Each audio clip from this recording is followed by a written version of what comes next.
दोस्तों, ऐसा क्यों होता है कि हमारे अपने लोग ही हमारे साथ विश्वासघात करते हैं? क्यों हमारे अपने लोग ही हमें दुख पहुंचाते हैं, पर फिर भी हम अपनों की ही चिंता करते हैं, जबकि वही हमारे अपने हमारे विश्वास को तोड़ते हैं। दोस्तों, आज की ये कहानी भी ऐसी ही परिस्थिति पर आधारित है, पर उससे पहले आप इस वीडियो को लाइक और चैनल को सब्सक्राइब जरूर करें।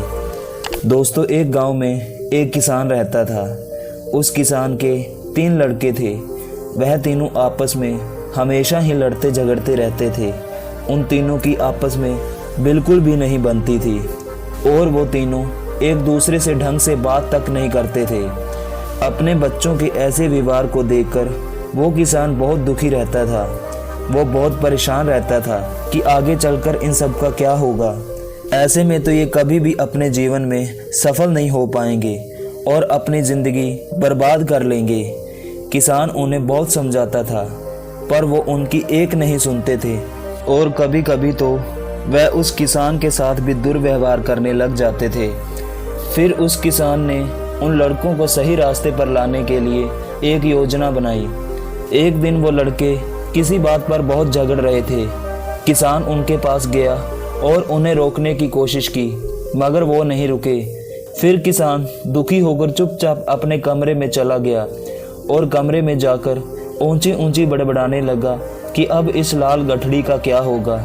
इसमें पड़ी उस कीमती चीज़ को कौन संभालेगा, कौन मेरी जायदाद और इस लाल गठड़ी की जिम्मेदारी लेगा जो हमारे पुरखों ने हमें दी है। उसके लड़कों ने ये बात सुनी और वह अपने पिताजी के पास उनके कमरे में गए और उनसे जाकर पूछा कि क्या हुआ पिताजी, आप इतने दुखी क्यों हैं और आखिर इस लाल गठरी में ऐसा क्या है जो आप इतने परेशान हो।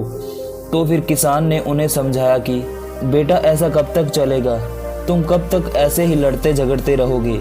ऐसे में तो तुम अपनी ज़िंदगी बर्बाद कर लोगे और जीवन में कुछ भी हासिल नहीं कर पाओगे और सभी लोग तुम पर हंसेंगे कि किसान के बेटे कितने निकम्मे और आलसी हैं। तुम लोगों को यह सब बंद करना होगा।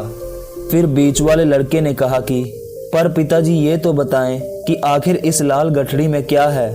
लड़कों के बार बार कहने पर भी किसान ने उन्हें नहीं बताया कि इस गठड़ी में क्या है और उन्हें कहा कि ये लाल गठड़ी हमारे घर के लिए बहुत ही अनमोल है।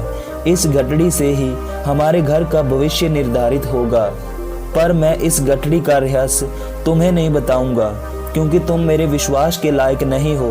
तुम लोगों की आपस में नहीं बनती और तुम लोग हमेशा ही लड़ते झगड़ते रहते हो। इसलिए तुम्हें पहले अपने आप को सुधारना होगा, एक जिम्मेदार व्यक्ति बनना होगा। तुम जीवन में कामयाब हो जाओ और अपने लक्ष्य को हासिल करके अपनी मंजिल तक पहुंच जाओ, तो उसके बाद तुम मेरे पास आना। फिर मैं तुम्हें बताऊंगा कि इस गठड़ी में क्या है। पिताजी की इस बात पर बड़े लड़के ने विचार किया और सोचा कि पिताजी सही कह रहे हैं। घर पर हम तीनों हमेशा लड़ते झगड़ते रहते हैं, जिसकी वजह से मेरा पढ़ाई में भी मन नहीं लगता है और मेरा समय भी बर्बाद होता है। शायद इस घर से दूर चले जाना ही मेरे लिए सही होगा। घर से दूर शहर जाकर मैं मन लगाकर पढ़ाई लिखाई करूँगा और अपने लक्ष्य को हासिल करके एक कामयाब इंसान बन जाऊँगा। अगले दिन वो लड़का घर छोड़कर शहर चला गया और वहां जाकर अपनी पढ़ाई करने के साथ साथ कुछ छोटा मोटा काम भी करने लगा। अपने बड़े भैया को देखकर बीच वाला लड़का भी घर छोड़कर किसी दूसरे शहर चला गया, पर वो पढ़ाई लिखाई में इतना अच्छा नहीं था, इसलिए वो शहर जाकर छोटा मोटा काम करने लगा और गलत संगति में पड़ गया। पर घर का सबसे छोटा बेटा कहीं नहीं गया। उसने सोचा कि मैं घर पर ही रहकर अपने माता पिता की सेवा करूंगा। वह अपने पिता के साथ खेतों में काम करता, उनकी हर आज्ञा का पालन करता और अपने पिता के हर काम में हाथ बटाता था। अब उसके माता पिता बहुत खुश थे। समय बीता और अब वे लड़के जवान हो चुके थे। बड़ा बेटा पढ़ाई लिखाई करने के बाद एक सफल इंसान बन गया था और वह बहुत अमीर बन चुका था। बीच वाले लड़के का गलत संगति के कारण जीवन बर्बाद हो चुका था। 10 साल के बाद वह दोनों भाई अपने घर पर लौटकर वापस आए। वह तीनों भाई फिर से इकट्ठे हो गए थे, पर अब उन तीनों में एक दूसरे के लिए बहुत प्यार था एक दूसरे के लिए इज्जत थी। किसान भी उन तीनों को देखकर बहुत खुश हुआ और किसान ने उनसे कहा कि आखिरकार तुम एक कामयाब इंसान बन ही गए हो। मुझे यकीन है कि तुम लोगों ने शहर जाकर खूब तरक्की की होगी। मुझे इस बात से कोई फ़र्क नहीं पड़ता कि तुम लोगों ने ज़्यादा पैसे कमाए हैं या कम, पर तुम लोग संतुष्ट हो, मैं इससे बहुत खुश हूँ। फिर उस बीच वाले लड़के ने कहा कि पिताजी, अब वो समय आ चुका है कि आप हमें बताएं कि उस लाल गठरी में क्या है। तो फिर किसान ने कहा कि तुम लोग बहुत थक चुके हो, पहले तुम जाकर आराम करो। मैं कल सुबह तुम्हें इस गठरी को खोलकर दिखाऊंगा और बताऊंगा कि इस गठरी में क्या है। वो तीनों लड़के अपने अपने कमरे में जाकर सो गए। सबसे बड़ा लड़का सोचने लगा कि पिताजी को मुझ पर विश्वास तो है ना, क्या वो मेरे बारे में कुछ गलत तो नहीं सोच रहे, क्या मैं उनके लायक हूँ या नहीं। ऐसा सोचते सोचते वो लड़का सो गया। छोटे बेटे को भी उस गठरी में कोई दिलचस्पी नहीं थी। उसने तो अपना सारा जीवन अपने माता पिता की सेवा में ही लगा दिया था। पर उस बीच वाले लड़के को नींद नहीं आ रही थी। उसने सोचा कि मैं अपने जीवन में ज़्यादा अमीर और कामयाब नहीं हूँ, इसलिए अगर उस गठरी में धन हुआ तो मैं उस धन को चुराकर यहाँ से भाग जाऊँगा। फिर वो लड़का उठकर अपने पिताजी के कमरे में गया और चुपके से जाकर उस गठरी को उठा लिया और कमरे से बाहर आ गया। उसने उस गठरी को खोलकर देखा तो वह आश्चर्यचकित रह गया। वो हैरान हो गया और उसने गुस्से में आकर उस गठरी को फेंक दिया। दरअसल उस गठरी में एक माला और एक किताब थी।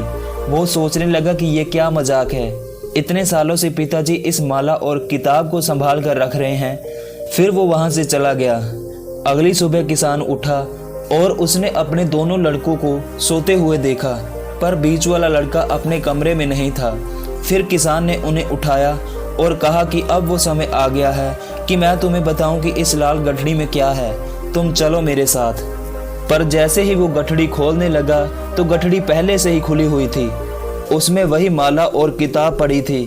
किसान समझ गया था और अपने लड़कों से कहा कि मैं तुम्हें एक सबक सिखाना चाहता था कि तुम मेरे विश्वास के लायक हो या नहीं, तुम मेरी संपत्ति को संभाल सकते हो या नहीं। पर तुम्हारा बीच वाला भाई धोखेबाज निकला। उसके मन में लालच था, इसलिए उसने पहले से ही इस गठरी को खोलकर देख लिया था, परंतु इसमें से कुछ न मिलने के कारण वो इसे यहाँ पर फेंक गया और घर छोड़कर चला गया।